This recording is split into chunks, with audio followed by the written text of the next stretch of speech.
শিবিরের যিনি বিপি প্রার্থী তার বক্তব্য যেরকম, আমাদের সম্মানিত শিক্ষকের বক্তব্য যদি একই হয়ে যায় তাহলে তো এটি খুবই দৃষ্টিকটু মনে হবে বলে আমরা মনে করি। একটি বিশেষ রাজনৈতিক দলের আমরা যদি আরো স্পেসিফিক যদি বলি তাহলে তারা জামাত ইসলামের বিভিন্ন প্যানেলের পক্ষে তারা কাজ করছেন বলে আমাদের প্রাথমিকভাবে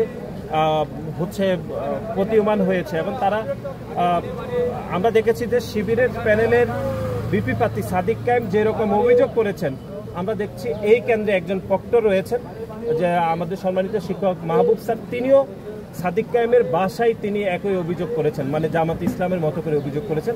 এটি দুঃখজনক এবং গণ অভ্যুত্থান পরবর্তী সময়ে সকল অংশীদারদের মধ্যে যে এক ধরনের সৌহার্দ্যপূর্ণ সম্পর্ক তৈরি হয়েছে, সেটি যেন কোনো শিক্ষক যেন এই সম্পর্কের মধ্যে কোনো ভেদাভেদ তৈরি না করে, সেই জন্য ঢাকা বিশ্ববিদ্যালয়ের শিক্ষকদের প্রতিও আমাদের একই উদাত্ত আহ্বান থাকবে। এই গণ অভ্যুত্থানের আশা আকাঙ্ক্ষার এক ধরনের বিষয় রয়েছে যে ভোটাধিকার প্রয়োগ। বিশেষ করে আপনি জানেন যে 17 বছর ধরে বাংলাদেশে কোনো নির্বাচন হয়নি। আজকের এই নির্বাচনের মাধ্যমে বাংলাদেশের মানুষ তার যে ভোটাধিকার পাবে তার একটি প্রাথমিক স্তরই হচ্ছে ডাকসু নির্বাচন। সুতরাং এখানে যে নির্বাচন হোক না কেন বাংলাদেশ জাতীয়তাবাদী ছাত্রদল সেই নির্বাচনের ফলাফলকে মেনে নেবে।